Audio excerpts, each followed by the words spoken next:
नमस्कार प्यारे बच्चों, मैं साइकोलॉजी बाय आर के सर के यूट्यूब चैनल पर आपका स्वागत करता हूं। और आज हम बात करेंगे संज्ञानात्मक विकास।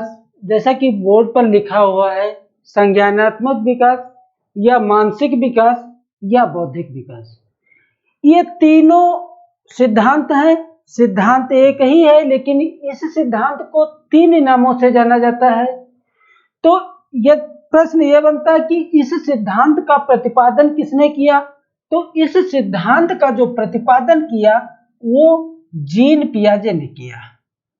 जीन पियाजे। इस सिद्धांत का प्रतिपादन किसने किया? तो इस सिद्धांत का जो प्रतिपादन किया वो जीन पियाजे ने किया। यह इस सिद्धांत का प्रतिपादन जीन पियाजे ने किया। अब प्रश्न बनता है कि जीन पियाजे का जन्म कब हुआ? तो जीन पियाजे का जो जन्म हुआ, जीन पियाजे का जन्म जो हुआ वो जन्म 9 अगस्त 1896 को हुआ। कब हुआ? 9 अगस्त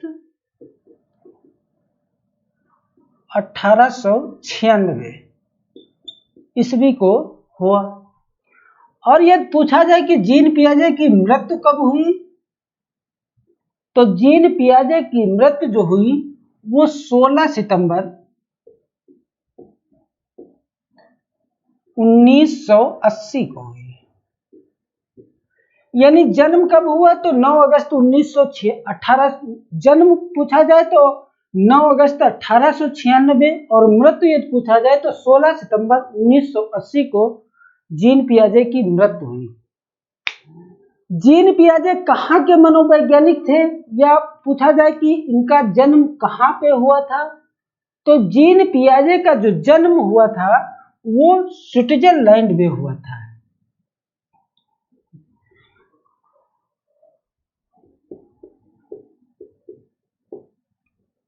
पियाजे का जन्म स्विट्जरलैंड।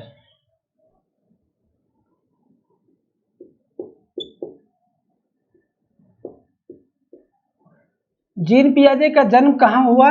तो स्विट्जरलैंड में हुआ था। जीन पियाजे को उपनाम से भी जाना जाता है। तो पियाजे का जो उपनाम है, पियाजे का उपनाम क्या है? पियाजे का उपनाम पाइजेट है। क्या नाम है? यदि पूछा जाए कि पियाजे का उपनाम क्या है, तो पियाजे का नाम पाइजेट है। जीन पियाजे का जो अध्ययन का विषय था, इन पियाजे जीन पियाजे के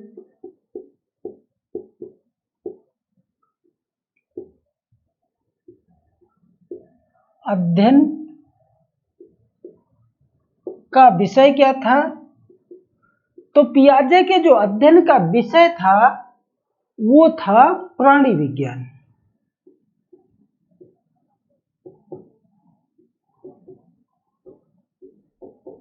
यूपीटीईटी में डायरेक्ट प्रश्न पूछा जाता है कि जीन पियाजे के जो अध्ययन का विषय था वो क्या था?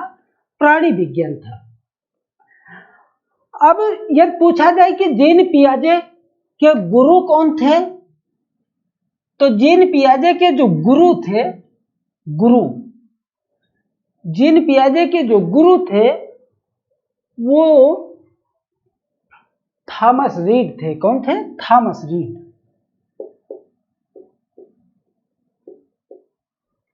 यदि प्रश्न पूछा जाए कि जीन पियाजे के गुरु का क्या नाम था, तो जीन पियाजे के जो गुरु थे वो थॉमस रीड थे। जीन पियाजे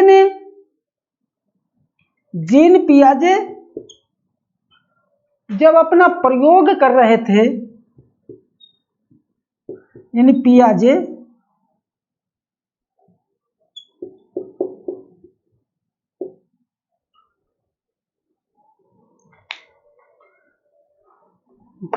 जीन पियाजे जो थे, ये जो है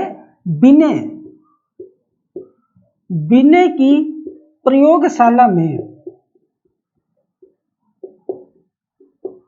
विनय की प्रयोगशाला में बुद्धि पर प्रयोग कर रहे थे। किस पे? तो बुद्धि पर प्रयोग कर रहे थे।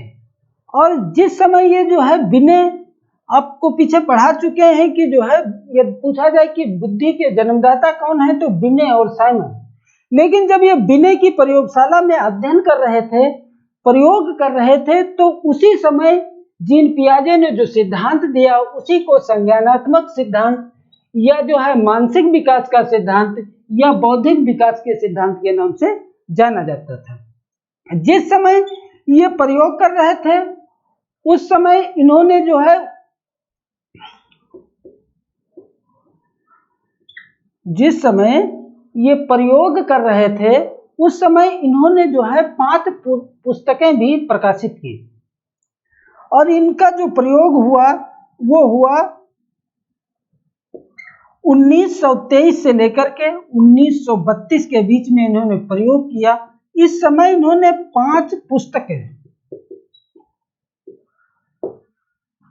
पुस्तकें प्रकाशित की। लेकिन इनकी ये 5 पुस्तकें ज्यादा फेमस नहीं हुई।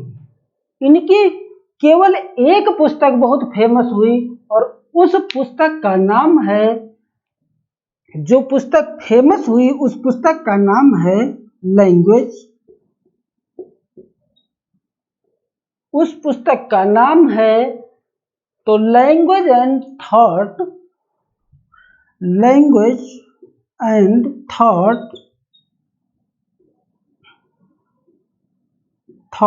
Of child.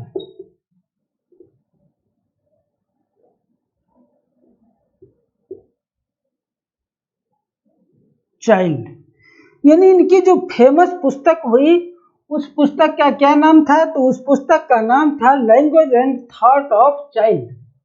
यदि इसको हिंदी में रूपांतरण किया जाए तो हिंदी में रूपांतरण निकलता है, इसका अर्थ बच्चों में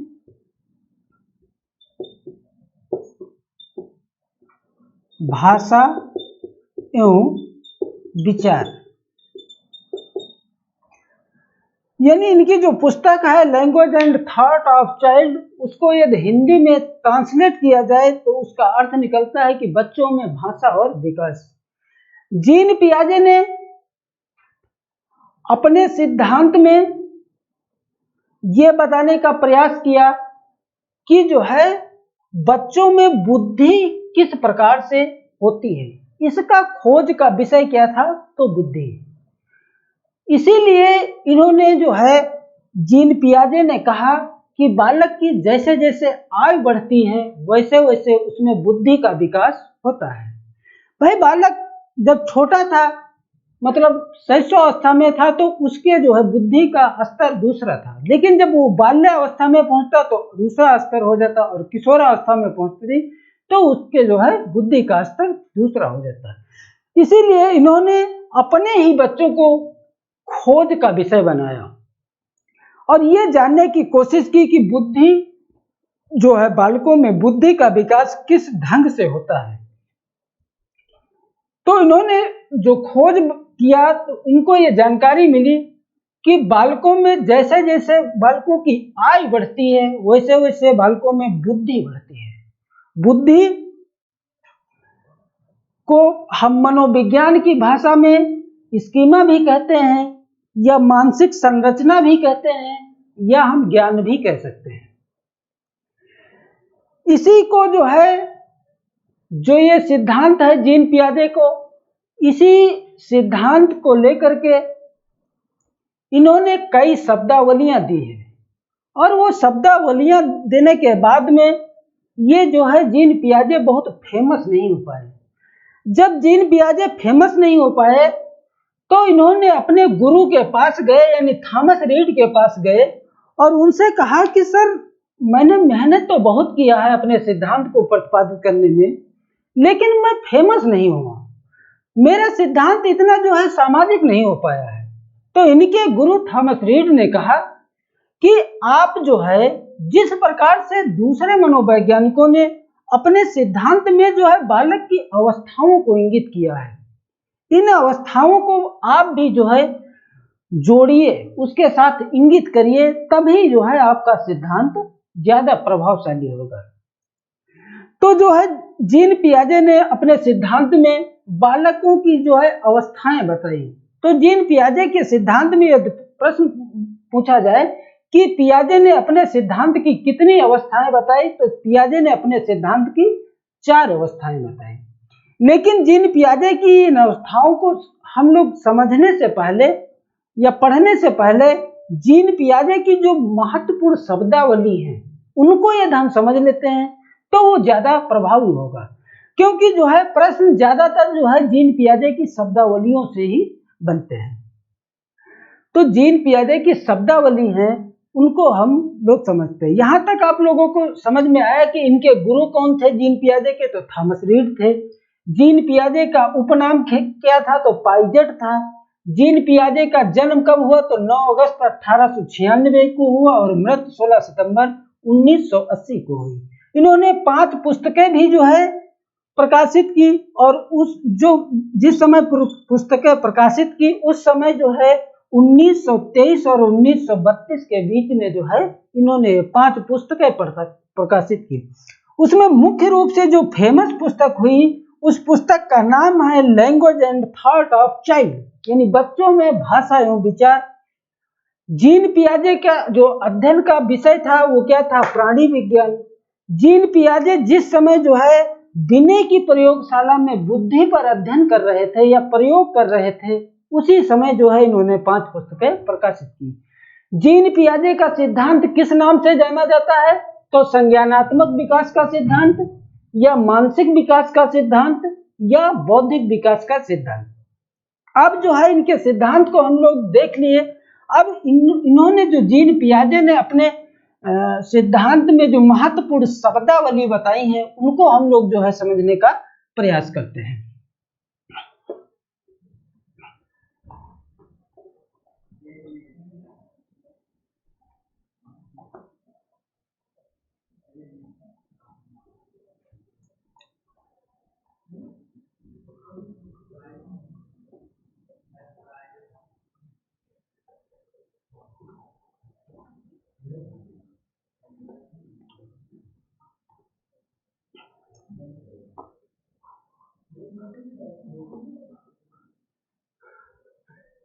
जीन पियाजे की शब्दावली।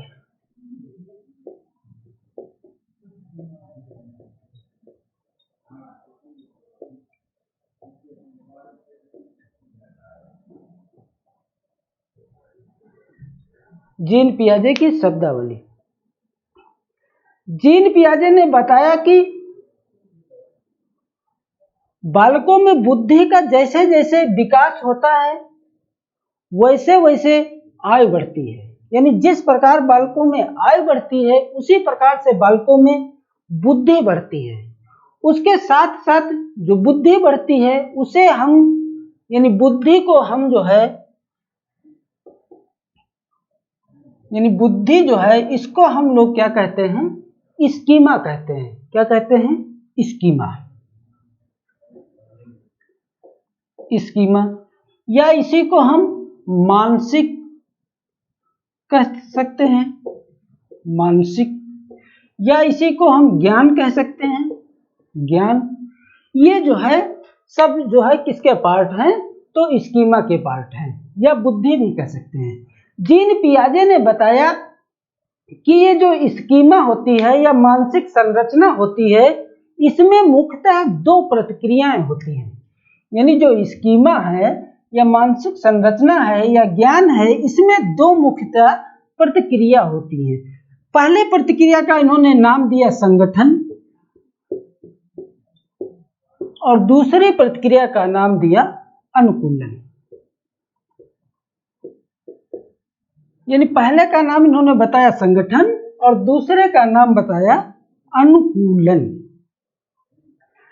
अब संगठन हम कह सकते हैं, ये संगठन जो है ये सूचनाओं का सार्थक पैटर्न है। क्या है, संगठन जो है ये सूचनाओं का सार्थक पैटर्न है, सार्थक पैटर्न है जो प्रत्येक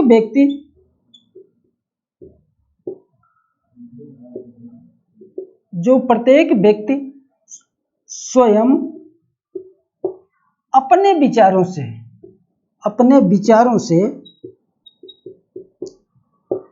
से निर्मित करता है।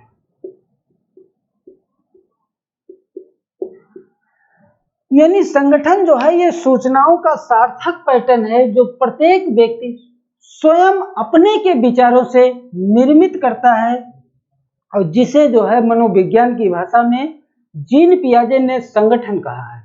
दूसरा बताया है अनुकूलन। यानी अनुकूलन जो होता है ये हम कह सकते हैं कि वातावरण में समायोजित होने की क्षमता,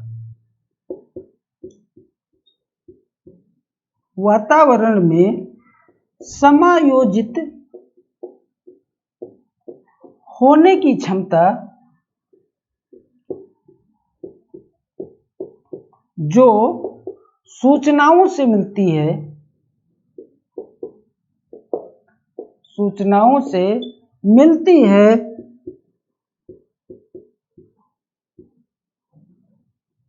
उसे अनुकूलन कहते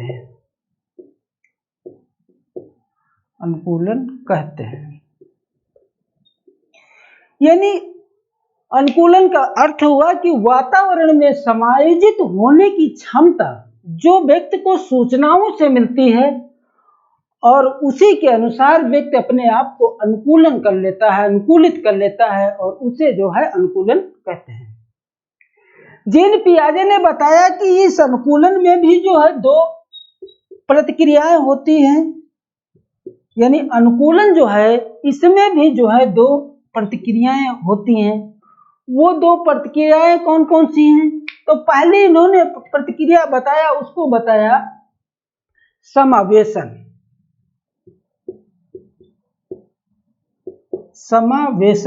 या इसी को जो है आत्मसातकरण भी कहते हैं।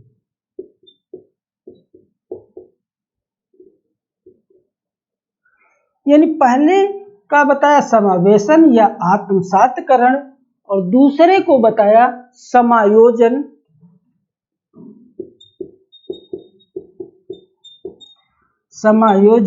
या समाविष्टीकरण।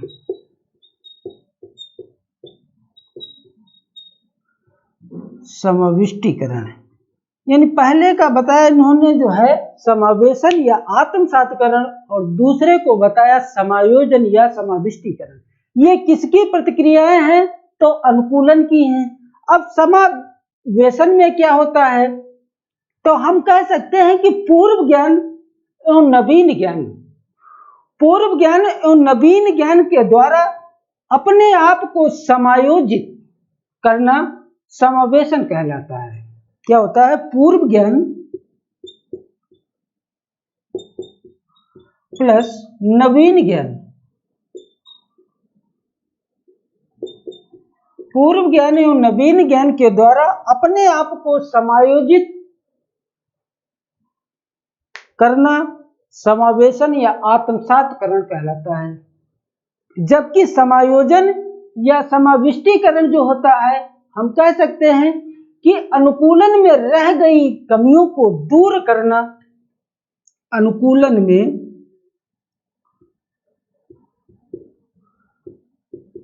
रह गई कमियों को दूर करना, अर्थात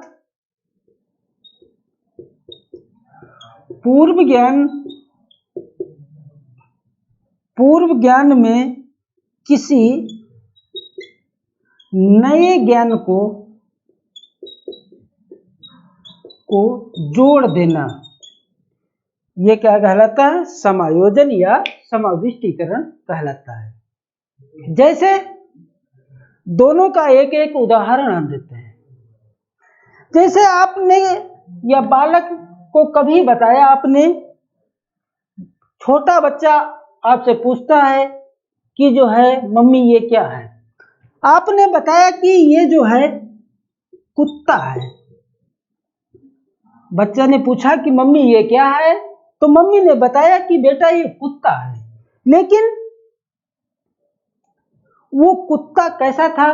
काले कलर का था। तो बच्चा अपने आप ही अनुमान लगा लेता है, अपने आप विचार कर लेता है कि जो काले हैं वो सब कुत्ते हैं, यानी जो काले हैं वो कुत्ते हैं। लेकिन कुछ दिन के बाद उसने क्या किया है, सफेद कुत्ते को देखा। सफेद कुत्ते को देखा तो बच्चे ने फिर पूछा मम्मी से कि मम्मी ये क्या है? तो जो है मम्मी ने बताया कि ये भी कुत्ता है। तो बच्चे ने पहले देखा था काला कुत्ता और बाद में देखा सफेद कुत्ते को। पहले देखा काला कुत्ता और बाद में देखा सफेद कुत्ते को। तो काले कुत्ते के ज्ञान में सफेद कुत्ते के ज्ञान को जोड़ देना, यही कहलाता है समावेशन या आत्मसातकरण। यानी यहाँ काला कुत्ता पूर्व ज्ञान हुआ और सफेद कुत्ता नया ज्ञान हुआ। दूसरा उदाहरण देते हैं समायोजन का। तो समायोजन में बच्चे ने पहले देखा काला कुत्ता।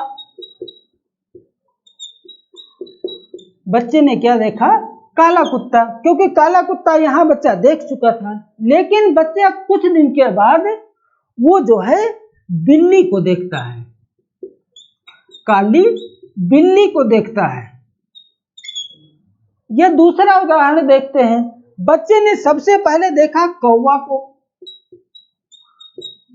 को और उसके बाद बच्चे ने देखा कोयल को।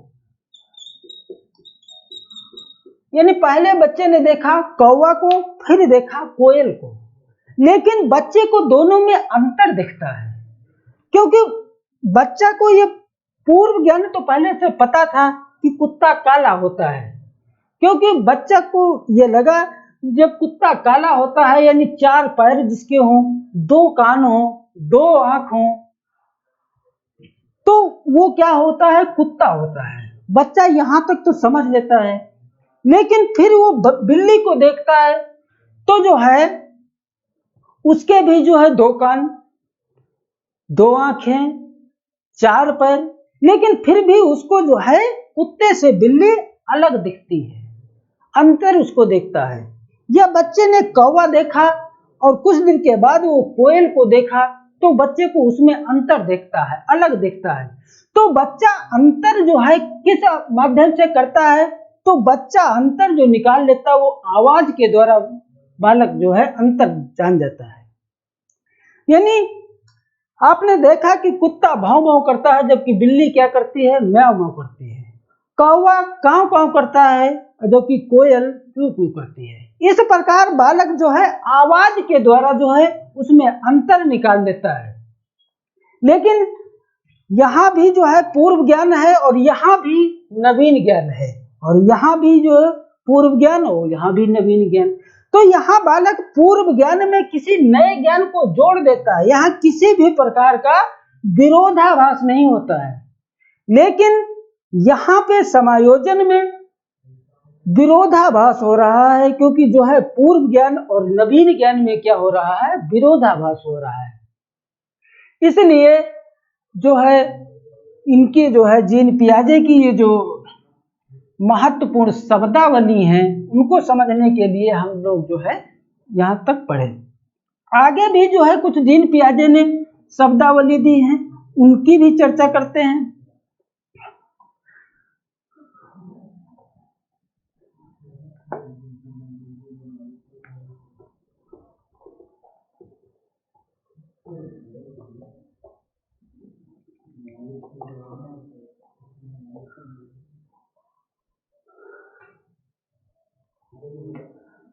अगला जो जीन पियाजे की शब्दावली है वो है स्कीम्स।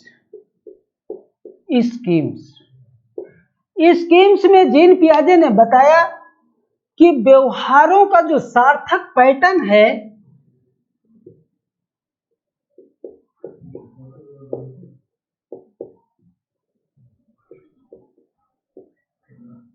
व्यवहारों के सार्थक पैटर्न को जब बार बार दोहराया जाए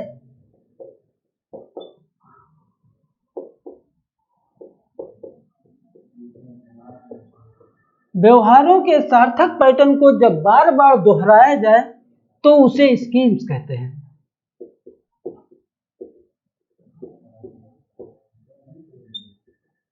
तो उसे स्कीम्स कहते हैं। दूसरी या अगला शब्दावली जीन पियाजे की देखते हैं। तो अगली शब्दावली है साम्यधारण या सामयिकरण।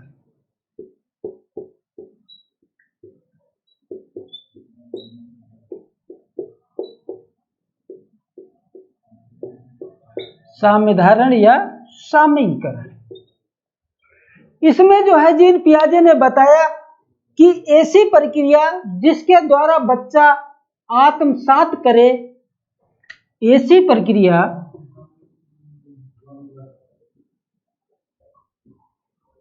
जिसके द्वारा बच्चा आत्मसात करे,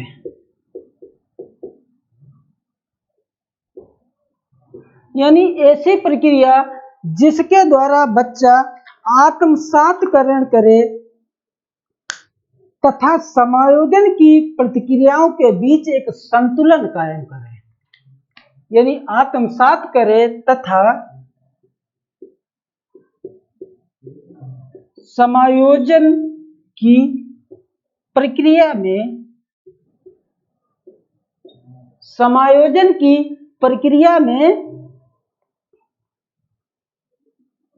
संतुलन कायम करें।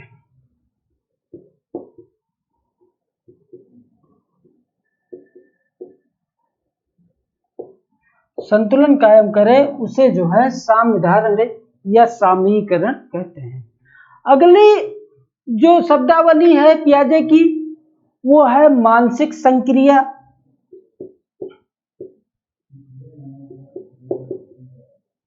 मानसिक संक्रिया को यानी हम जो है ज्ञान कहते हैं।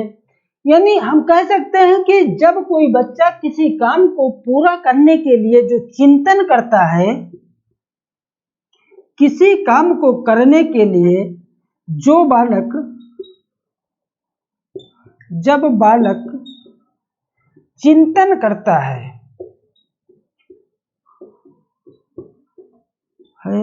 तो उसे मानसिक संक्रिया कहते हैं।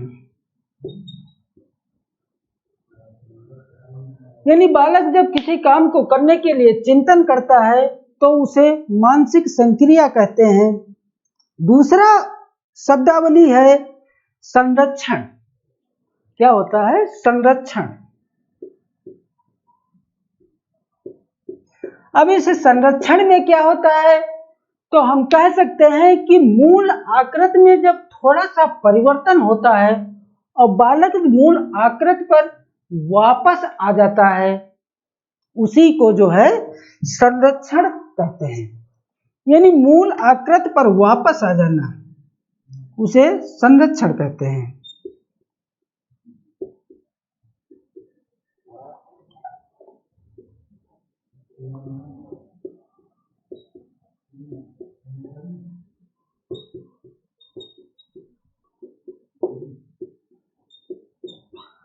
मूल आकृति पर वापस आ जाना संरक्षण कहलाता है। जैसे आपने एक रेखा खींची हुई है, रेखा में आपने ऐसे कर दिया, दूसरी रेखा जोड़ दिया तो वो जो हो क्या हो गया? त्रिभुज बन गया। यानी बालक जो है अगर जो फिर से वापस रेखा पर आ जाए तो उसे क्या कहते हैं? उसे जो है संरक्षण कहते हैं। या त्रिभुज बना है, आपने एक रेखा और खींच दिया, वो क्या बन गया? कोण बन गया।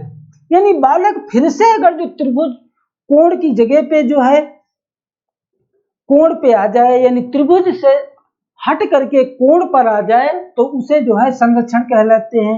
या जो है वर्ग बना है और इसमें भी वो बालक वापस आ जाए तो उसे भी जो है संरक्षण कहते हैं। अगली शब्दावली है संरक्षण का अभाव। संरक्षण का अभाव।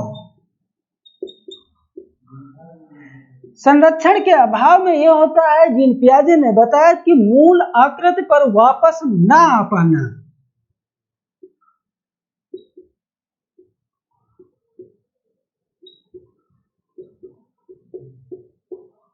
मूल आकृति पर वापस ना आ पाना क्या कहलाता है? संरक्षण का अभाव कहलाता है। यानी जैसे आपने रेखा खींचा था, उसको कोण बना दिया तो बालक जो है फिर से रेखा पर नहीं आ पाएगा, या कोण था उसको आपने त्रिभुज बना दिया तो बालक फिर से जो है कोण पर नहीं आ पाता है। इसी को जो है संरक्षण का अभाव कहते हैं। अगला है विलोमिता। विलोमिता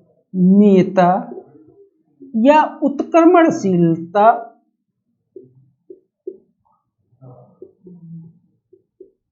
विलोमिता या उत्क्रमणशीलता या पलटावी या पलटावी।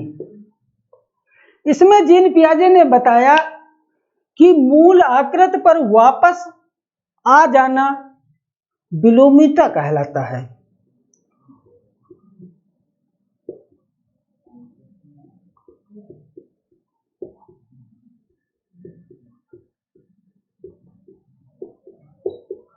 मूल आकृति पर वापस आ जाना विलोमिता या उत्क्रमणशीलता या पलटावी कहा जाता है। यानी बालक अपने विचारों को पलट लेता है, उसे पलटावी कहा जाता है। लेकिन आपने देखा कि संरक्षण में भी तो यही बात कहता है, और जो है विलोमिता में भी या पलटावी में भी यही बात कहता है। यानी संरक्षण में भी यही कह रहा है कि मूल आकृति पर वापस आ जाना संरक्षण है, और जबकि विलोमिता या पलटावी में भी यही कहता है कि मूल आकृति पर वापस आ जाना जो है पलटावी होता है। तो आपको दोनों में जो है आप खास अंतर होता है वो हम बता दें कि ये जो है विलोमिता, उत्क्रमणशीलता या पलटावी जो होता है ये किसमें पाया जाता है? तो ये वर्णमाला में पाया जाता है। वर्णमाला गिनती किसमें? वर्णमाला गिनती, लंबाई, भार, लंबाई, भार आदि में पाया जाता है। लेकिन ये संरक्षण जो होता है ये किसमें पाया जाता है? तो ये संरक्षण रेखा में पाया जाता है, कोण में पाया जाता है, त्रिभुज में पाया जाता है। बस ये आपको ध्यान रखना है कि जो रेखा, कोण और त्रिभुज में पाया जाए उसे संरक्षण कहते हैं, और जो गिनती, भार, लंबाई, चौड़ाई या वर्णमाला में जो अंतर पाया जाता है, जिस पे बालक जो है मूल बिंदु पर वापस आ जाता है, उसी को विलोमिता या उत्क्रमणशीलता या पलटावी कहते हैं। जैसे आपने इसका भी एक उदाहरण देते, जैसे आपने वा बनाया, बस वा बनाने के बाद में आपने जो है क्या का कर दिया वा को। अब बालक को क्या दिख रहा है? केवल और केवल का दिख रहा है, वा गायब हो गया। लेकिन यदि बालक फिर से वा पर वापस आ जाए तो इसी को क्या कहते हैं? पलटावी कहते हैं।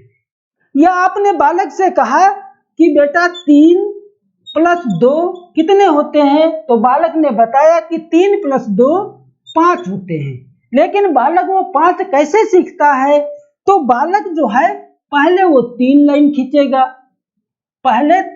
खींचेगा, फिर उसमें 2 लाइन और जोड़ देगा, तब बालक बता देता है कि ये 5 हैं। लेकिन अब बालक से कहो कि बेटा 5 से 2 कम कर दो तो कितने हो जाएंगे? तो बालक वापस नहीं आ पाता। इसी को कहते हैं अनपलटावी का गुण। यानी वापस आ जाए तो पलटावी और वापस ना आ पाए तो अनपलटावी। अगला अगली शब्दावली जो है पियाजे की वो हम लोग देखते हैं। तो अगली शब्दावली बताया है विकेंद्रीकरण।